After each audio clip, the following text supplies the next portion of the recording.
Good afternoon, ladies and gentlemen, and welcome. I'm Paul Reville, Secretary of Education, and I guess we now know the answer to the question, what's in a name? A lot.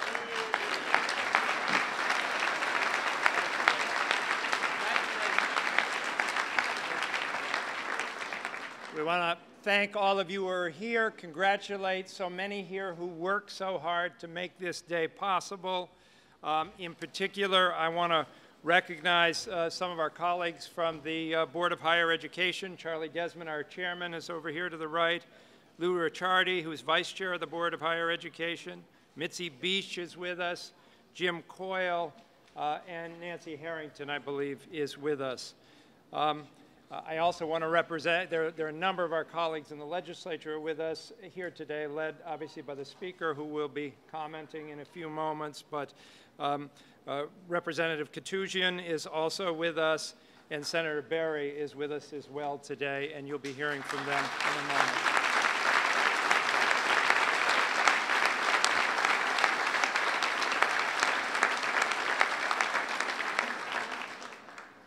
moment. From my earliest days as Secretary of Education, even before I arrived here, I can't think of a single issue that I heard more about from various advocates. About the importance of this symbolic change. And it comes at a particularly opportune moment in higher education right now, where we're experiencing record pressure on enrollment in our institutions of higher learning. More and more residents of the Commonwealth, more and more residents of the country are looking to higher education in Massachusetts as a way to the future. And we're proud of that. And we're at the same time conscious of our limitations as state government to provide the support that we need to support this growth and enrollment in the future of higher education. So we're asking our leaders, we're asking our institutions, we're asking our state colleges, now state universities, to broaden their scope, to innovate, to expand, to build their academic effectiveness, to guarantee that they succeed with each and every child, to have a vision of the future. And Commissioner Freeland and the Board of Higher Education is promoting the Vision Project to help us be transparent and public about what we're trying to achieve in higher education and how we're going about doing it. The name change today represents that symbolic broadening of the scope. It represents a new day, a new set of opportunities to 6 of our state colleges, now state universities, to reach into the future, to do their utmost to meet the needs of the 21st century for students, for our faculty, for our employers in the Commonwealth, and for the Commonwealth as a whole. So this is a great day. It's a wonderful opportunity to be here. We're thrilled to have so many of you with us, and we have a long program of speakers, and I want to get that going now by introducing the Speaker of the House, Robert DeLeo. Thank you.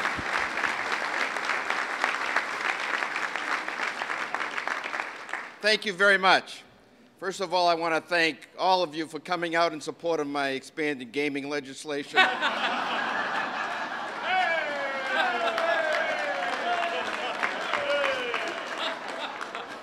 It's great to see such a large crowd in support from all over the state. Thank you very much.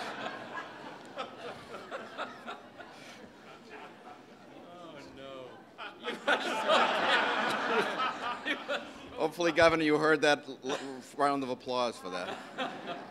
But more seriously, I sincerely want to thank you for coming out on this very, very special day. We here in Massachusetts talk what makes Massachusetts special. You know, we talk about we have the finest hospitals, medical care in the countries. We talk about, the culture and the history of Massachusetts, obviously. And we talk about our college and university system as well.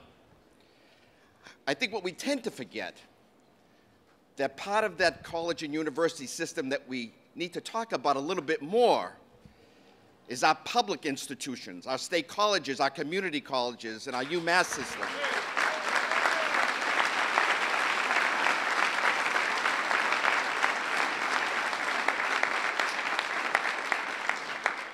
Because as we talk about also the importance of the economy and bringing more jobs to Massachusetts, that seems to be the phrase of the day.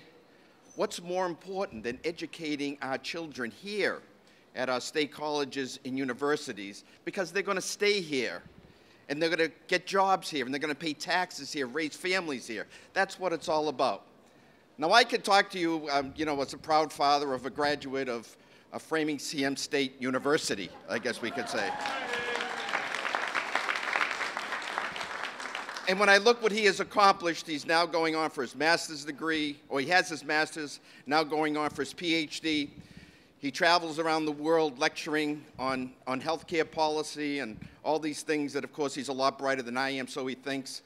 But the fact is that he now is in competition or speaking with kids from the finest Ivy League colleges of the country. And here is a local state college kid who was able to do that. And I can give you many more examples. I can give you many more examples of those who are just here in the state legislature, who are so important in terms of what's going on here in the state. So I am so happy to be here, because I looked at this as a very important step forward. If we're going to talk about our commitment to our state public college system, I think it's important that we get this legislation signed here today, and we move forward to make sure that Massachusetts stays as the premier state for public education in the country. Thank you very much.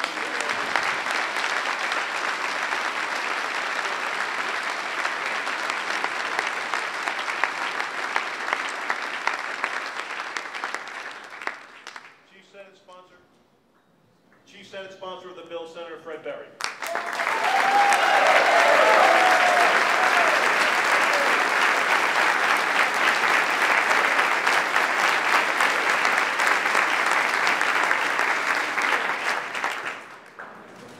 Glorious day. It's even better to see all these people come out for casinos and colleges. It's never enough. Really, it's a wonderful day. And before I begin, I have to mention a couple of my colleagues that are here. Senator G. Gold. Senator Stoker, Senator McGee, and Senator Ben Downing.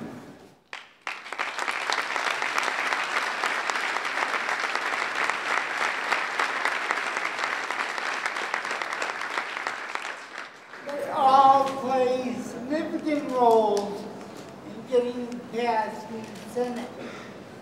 We as the advocates in the legislature talked about this bill.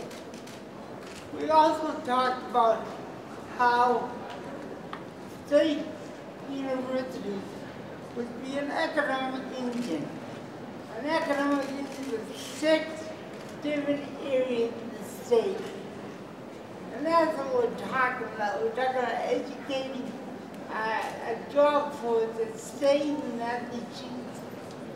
Talk about a state college that gets involved with the community and share the resources they have with the whole community.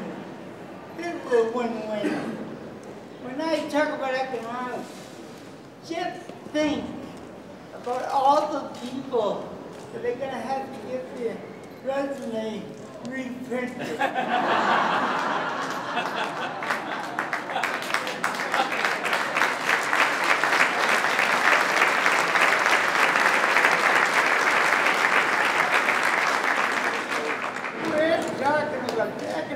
Boom. Not only that, this is good for the students that graduate, more prestige, good for the alumni, it gives them more prestige, and we honestly feel that the state colleges are ready to become universities. So it's a lot more than a name change. This is not semantics. This is truly utilizing our resources. And I think in this way, I hope I'm not old. A friend of Luigi is the best, but then Nancy Hamilton will always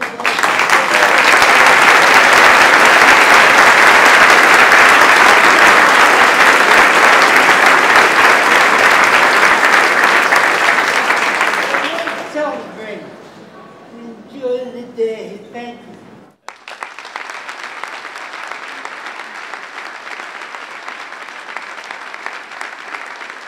Secretary. Thank you, sir. Secretary. Well, my name is Peter Katujian, and I am a State College graduate, soon to be university graduate.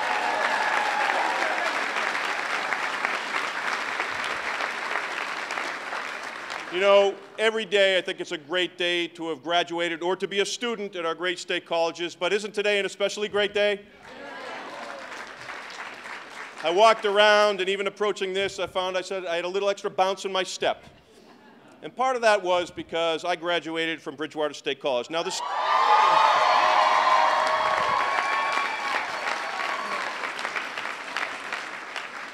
Go Bears. For those students from Bridgewater or those behind me from all the other state colleges, I graduated in 1983. How many were born before 1983 when I graduated? Yeah, not many. It was a rude awakening I received at the lobbying day just this past year. But we have progressed tremendously in this issue. I mean, we were once normal schools, and then we're teachers' colleges, and then we were state colleges, and now we'll be state universities. And that's the progression, and that's where we should be as we grow. And it makes sense because right now we're university in everything but name already, aren't we?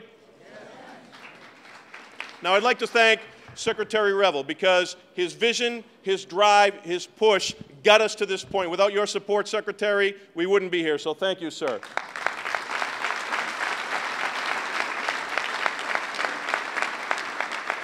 I'd like to thank Chairman Desmond, whose quiet leadership and encouragement continued to make us feel like we were moving and we were growing and we were making progress. And thank you for your leadership, sir.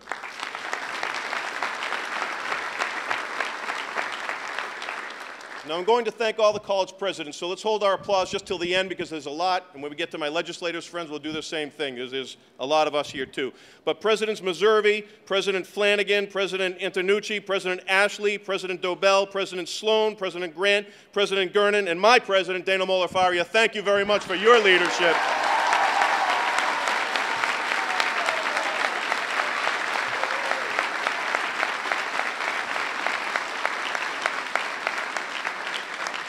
For those of you that have ever advocated in this building, you couldn't have a greater supporting cast than these great intellectual giants that knew how to play this game and to drive this issue forward in a mature way that this progressed so quickly. So thank you to them. To a couple of the other people that are involved from the very beginning, Fred Clark, Ken Lemansky, Bob White, and Paul Jean, thank you very much for your leadership as well. Kenny, I remember. I'm going to list a group of my colleagues because today, we don't have a session today, and it's been a busy week. So the one day you might not have to come to the State House is today. But a number of my colleagues decided this issue was too important to them, and they made a special trip in to be with us here today. And let me just list them before we applaud. Representative Kate Hogan, Representative Steve DiNatale, Representative Jimmy Arciero, Representative Mark Falzone. Give a wave if you're there, just so there's Mark Falzone. Representative Ted Speliotis, Representative Jim O'Day, Representative Bob Spillane, Representative Paul Kajowski, Representative Jen Callahan, Representative Barbara L'Italian, Representative Steve Walsh, Representative Pat Haddad, Representative Paul Donato, Representative Dan Bosley, and Representative Ann Margaret Ferrante. Thank you very much. How about a hand for those guys?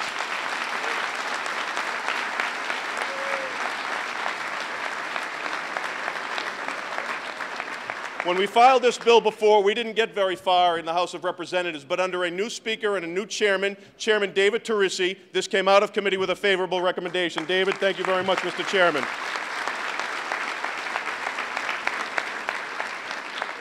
And once again, a special thank you to Bob DeLeo, who had the vision and the idea to say, while not knowing much about the issue, but understanding when presented with the facts and the situation, and said, this is a good idea, this is a good idea for our students and for our state. Speaker Bob DeLeo, first time it hit the floor.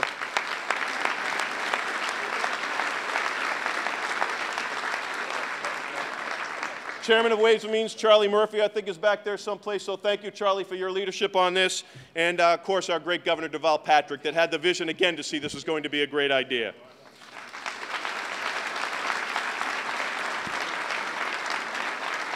Now, there's three legislators that should get a special appreciation that really worked hard on this. Representative John Keenan, that was up in the Salem area.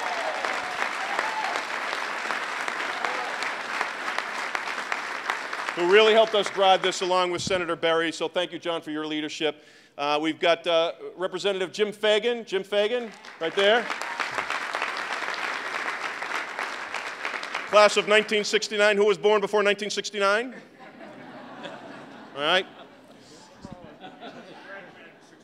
Graduated in 1969, yes. You were a child prodigy, Jimmy, yes. And a real legend, who's decided this will be his last term, who is a graduate of Bridgewater State College and has been on this legislation and leading this legislation, a giant of a man, a graduate of Bridgewater State College in 1958, Representative David Flynn.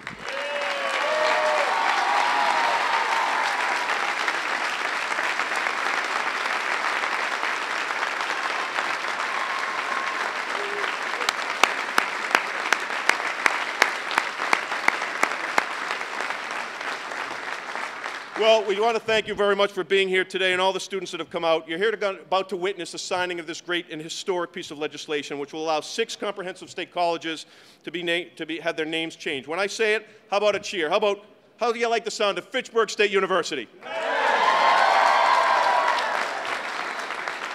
Framingham State University. Salem State University. Westfield State University, Worcester State University,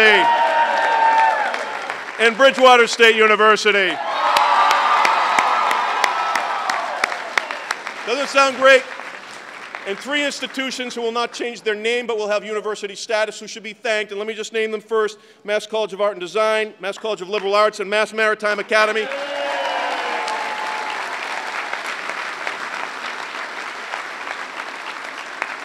They stood with us during this fight the entire way, and we thank them for your leadership, because while you might not change your name, you knew it was important to the rest and will improve everyone's mission. Now, for the students, you need the degrees from state universities to stay competitive. Isn't that right? Isn't that right, guys? You got more life out of the old people in front of me than you guys.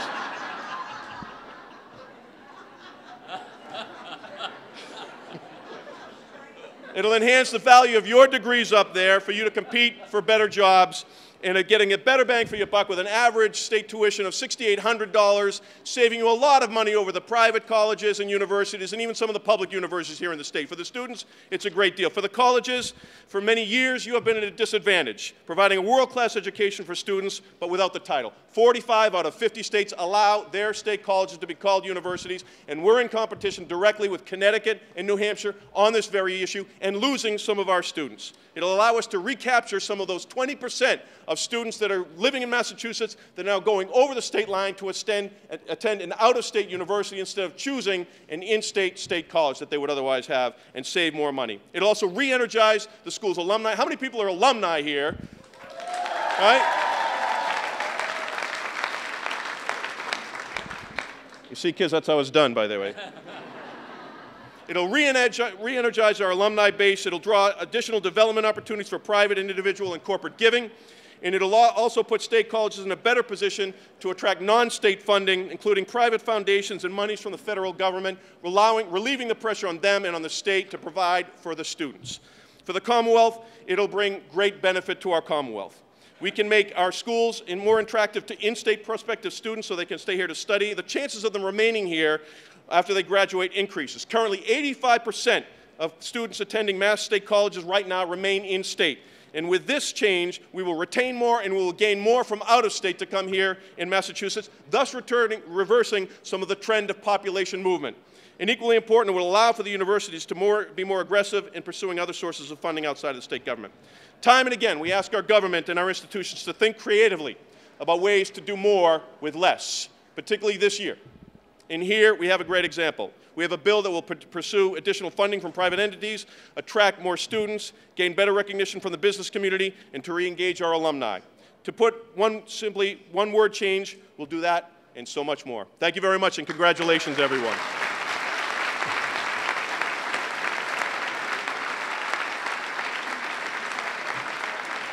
Charlie does it. And now it's my great honor to bring up to the stand to say a few words, Chairman Charlie Desmond.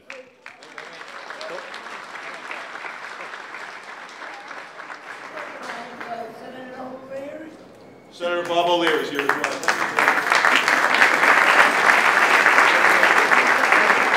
I forgot to mention how supportive Speaker President Murray was. And she believes wholeheartedly in this concept. Also, one of my favorite names, me and Kendra. Thank you. And Charlie. And I just wanted to introduce Representative Smitty Pignatelli right there as well. Smitty Pignatelli. And Representative Bosley, I got you. Thank you. Well, thank you all very much for being here today. This is an absolutely fantastic, wonderful day for the public colleges and universities here in the state of Massachusetts. And the State College University legislation is indeed very, very historic legislation. So I want everyone just to stop for just a minute and realize that you are eyewitnesses to history today. Eyewitnesses to history.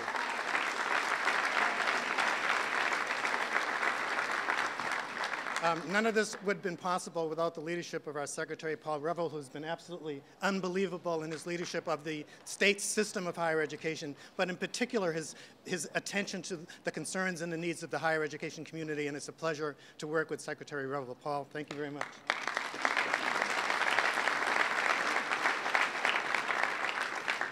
This is a historic building that we're all standing in, and it's a reason why they refer to the people who occupy this building as the Great and General Court. These are amazing legislators that we heard about today that are sitting in the audience and standing on the side.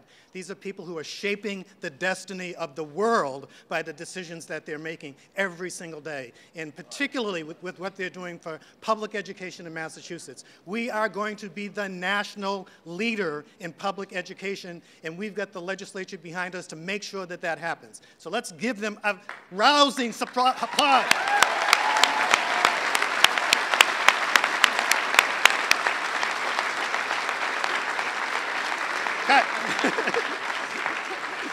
I only have 2 minutes and one of them's gone.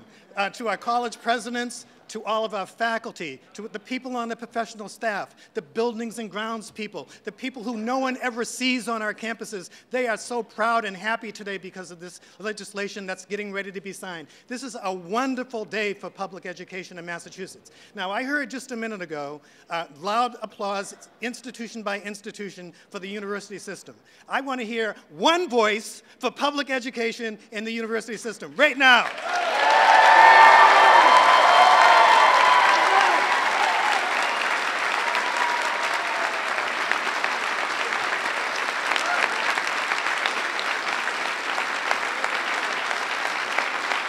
Now, I get 15 seconds.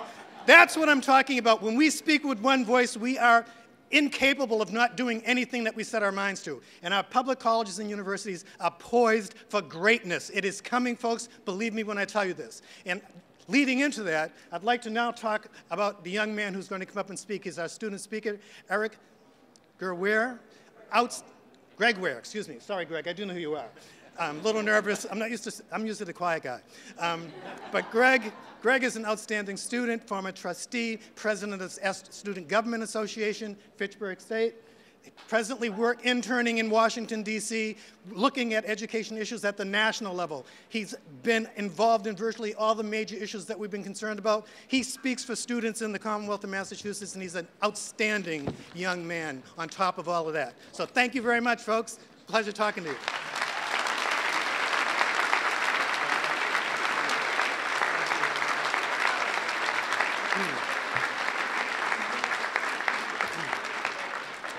Good afternoon. It's an honor to be here to celebrate this historic occasion for our higher education community. This summer, as Chairman Desmond pointed out, I'm interning in Washington, D.C. at the government relations firm Akerman Centerfit, and specifically dealing with higher education policy. When I heard of this ceremony, I was immediately struck by its significance to the students and residents of the Commonwealth. For that reason, a quick turnaround flight from the Capitol was not a burden, but rather a thrill.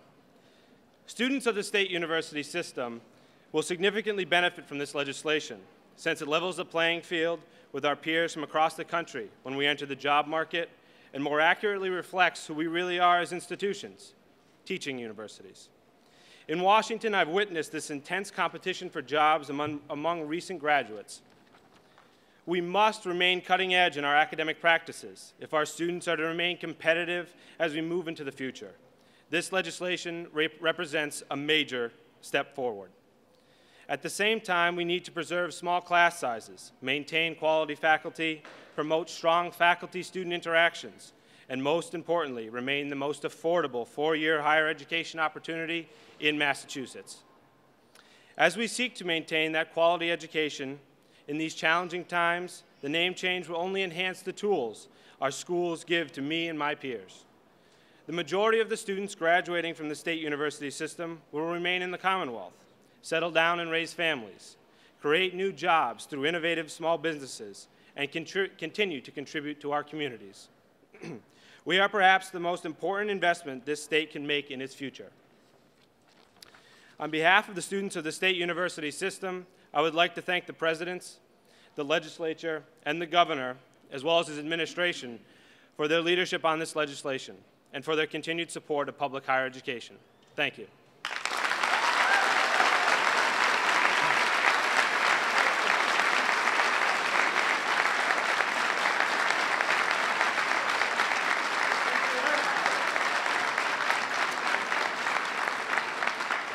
Thank you very much. Ladies and gentlemen, it's my pleasure to introduce the president of Salem State College, Dr. Patricia Meservey.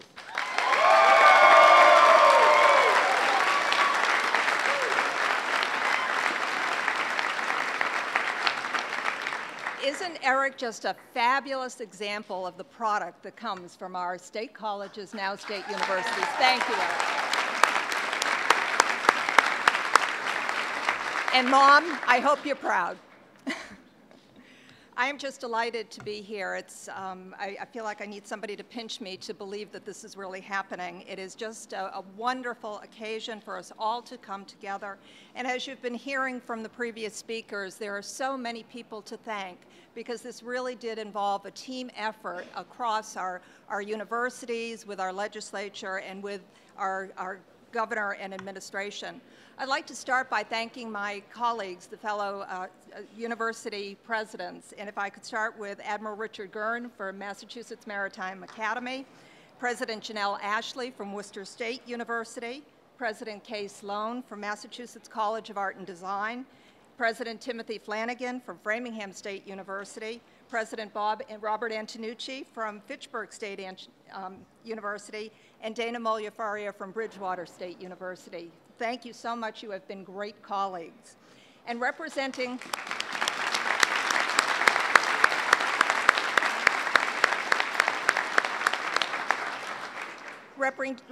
two institutions where the presidents unfortunately were not able to join us, I'd like to introduce Vice President of Administration and Finance, Jim Stantakas from Massachusetts College of Liberal Arts, and Vice President of Advancement and College Relations, Ken Lemansky from Westfield State University.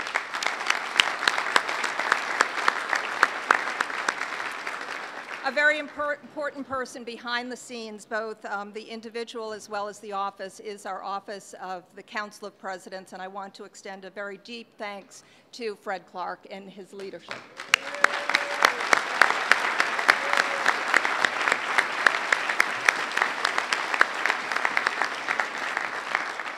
This effort began a long time ago on our campuses, and there are many that I need to thank there too that have led to the success. Starting with our faculty, who are represented here today by MSCA President C.J. O'Donnell. Thank you for your leadership and for your support.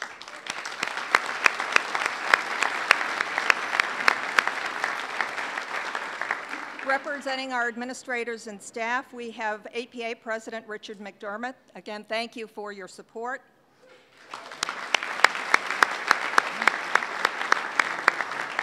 And I'm going to take a little note from Chair Desmond's speech and turn around to the students and say thank you very much.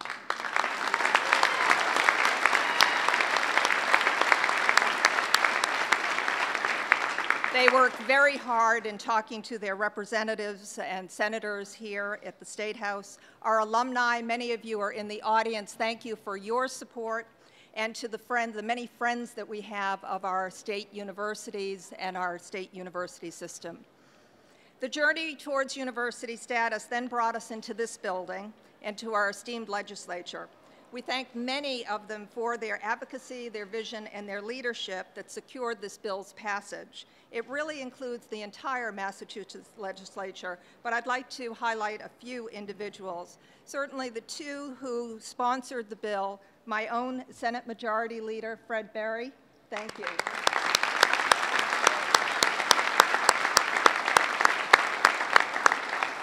And Bridgewater State University graduate, Chairman Peter Katusian.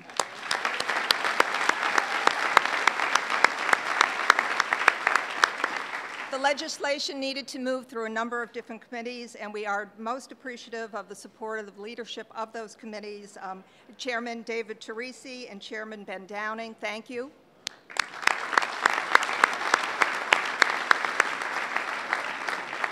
Chairman Charles Murphy, we thank you as well.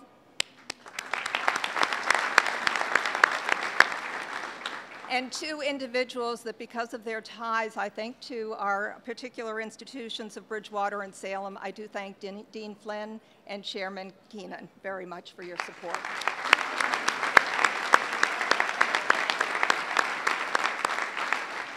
And in the final point of leadership within the legislature, certainly Speaker Robert DeLeo and Senate President Therese Murray, without your leadership, we would not be here. We thank you very, very much.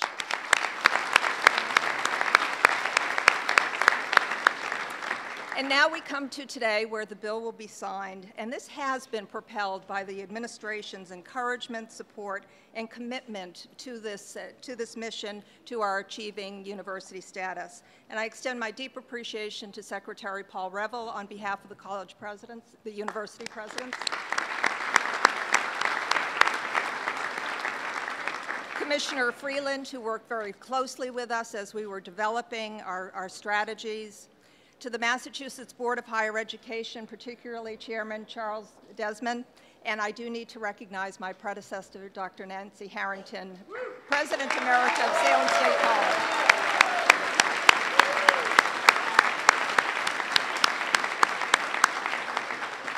Lieutenant Governor Tim Murray played an important role in our being here today, and certainly Governor Deval Patrick, thank you so very, very much.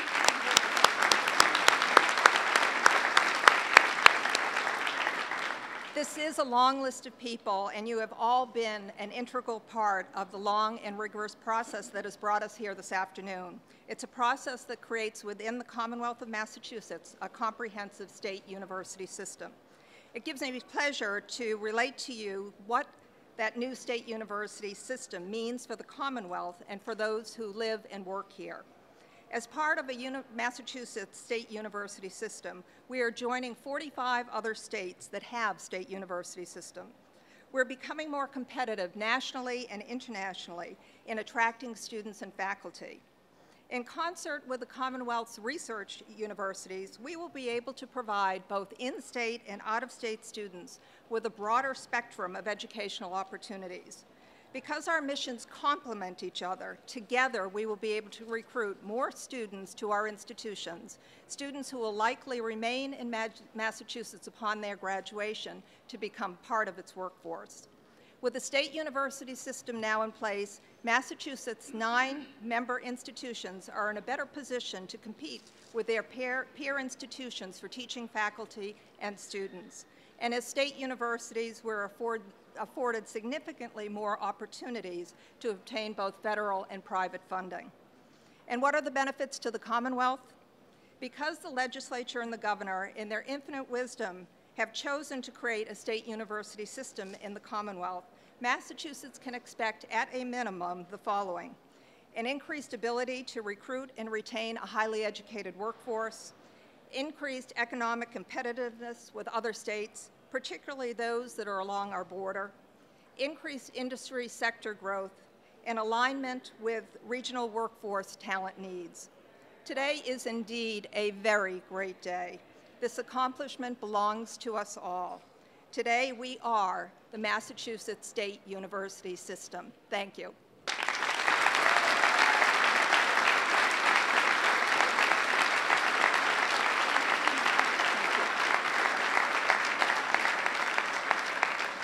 It is now my very great pleasure to introduce President Dana Molia-Ferrier, President of Bridgewater State University, my colleague and my friend.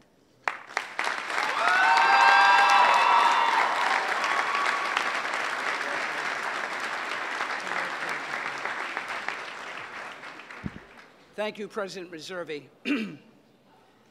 Today is indeed a historic day for our Commonwealth, for our system of public higher education, and most importantly, for all of our students.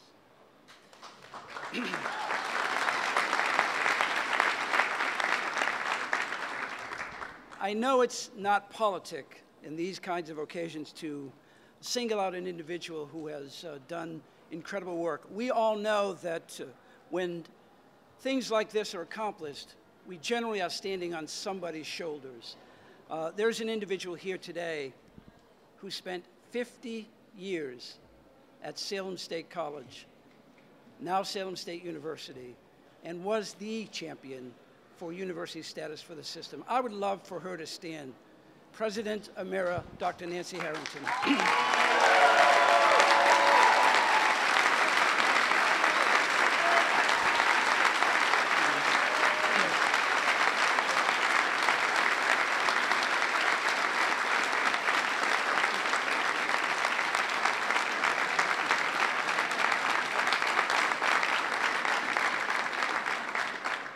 Nancy, I don't think I'm going to make 50 years. I'm at 20, and it's getting tough.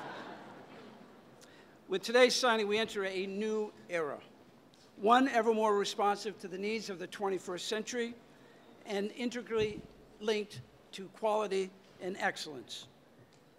Quality teaching and learning coupled with the promise of access and affordability have been and shall forever be the defining characteristics of Massachusetts public state universities.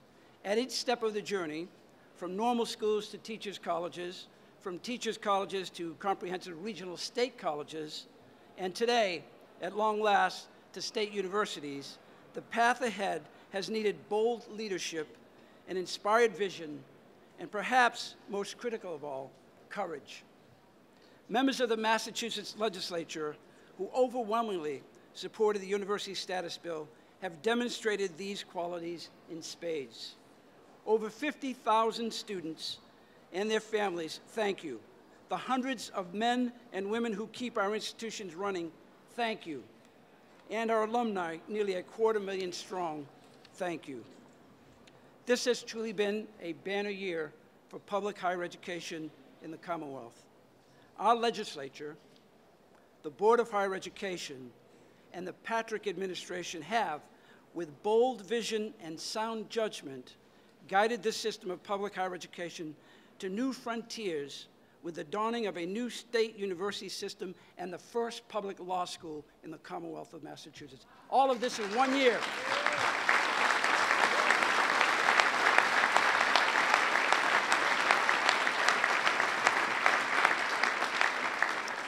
I also want to say a special word of appreciation to our faculty, librarians, our administrators, and support staff. Each and every day, they marshal all of their talents and energies around a single purpose: to propel our students to new heights. They are the lifeblood of our institutions and have stood shoulder to shoulder with us throughout the many years of this effort. On behalf of our students and alumni, please allow me to say thank you to all of you. I've had the great pleasure of working in Massachusetts public higher education for my entire professional career, nearly 4 decades. In that time, I've encountered few people who display the kind of leadership, vision, and courage that our governor does. The transformative power of education has been a theme not just for his administration, but for his entire life. As someone who's had the honor of working up close with this governor, I can tell you that he has worked tirelessly to strengthen our institutions, to bolster levels of quality throughout the system, and to ensure that a degree from a state university in Massachusetts is a calling card for excellence. When the economic recession hit, it was Governor Patrick who recognized the need to insulate our students, the future of Massachusetts, from the hardest and deepest budget cuts. when we asked for the resources necessary to make our classrooms, libraries, and laboratories of the quality befitting the needs of a changing Commonwealth, it was Governor Patrick who engineered and advocated for the most significant higher education capital bond bill in the history of Massachusetts. And when others questioned the value of investing in public education, it was Governor Patrick who stood with us, visited our campuses, listened to our faculty, talked to our students, and time again said, think again.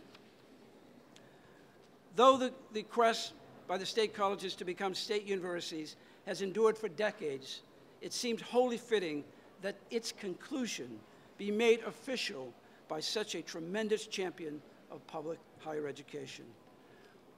We couldn't have done it without you, Governor, not just because of your political support, but for your profound and unwavering belief in all of us. You understand that we represent the pathway for the hopes and dreams of many who might not otherwise have access to quality higher education. Ladies and gentlemen, it is my privilege and honor to introduce the leader of our Commonwealth, a man of tremendous integrity, foresight, and hope, my friend, His Excellency, Governor Deval Patrick.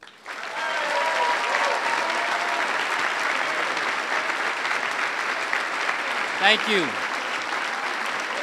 Thank you very much.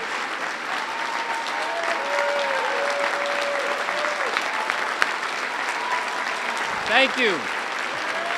What a great day. Thank you very much. Thank you, everyone. Thank you. Thank you. Thank you so much. Thank you, Dana, for that very generous and really touching introduction, and for your extraordinary leadership. I want to thank the leadership and all of the members of the legislature who got behind this, worked so hard to make it possible. I want to particularly acknowledge Leader Barry, whose wisdom is commensurate with his extraordinary wit. And I also want to especially acknowledge Chairman Katusian, whom you can see, in addition to being a skillful political and policy mind, is a pretty good pep rally leader when it comes to it, too. So thank you both for your leadership and all of the legislature.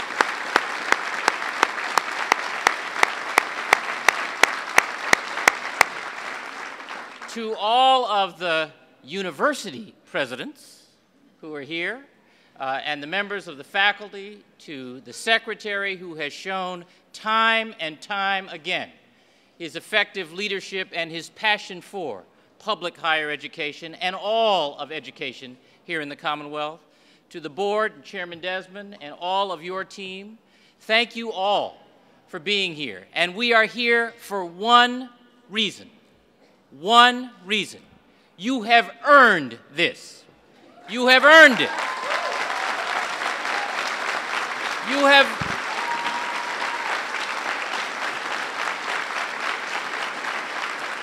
You have done the research. You have published the papers and articles and books. You have shaped the minds and cultivated the potential and the imagination of these young people and decades of graduates before them. You have earned this. You've done the work in this building. You've made the case. You showed up. You haven't just tossed an idea out there and said it's a good idea, how come they didn't pick it up? You came in year after year, session after session, and you did a specially smart thing. You got David Flynn on your side. And David Flynn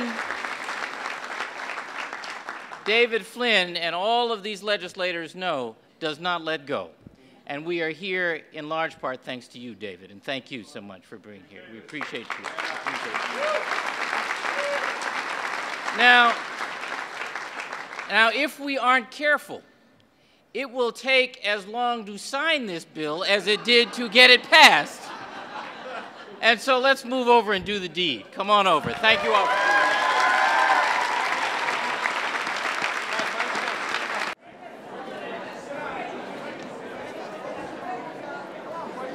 not sure he's got enough pens.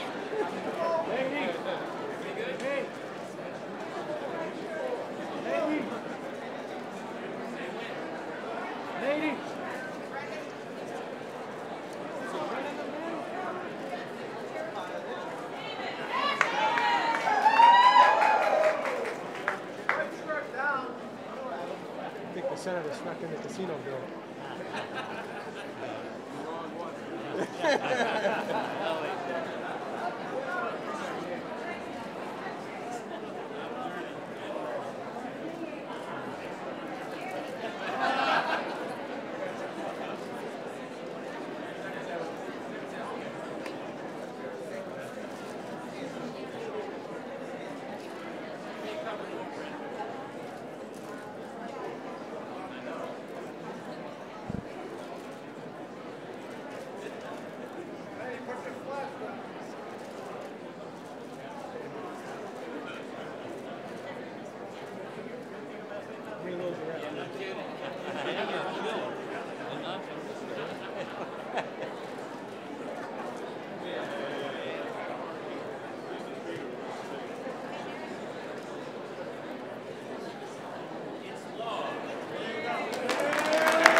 Yeah.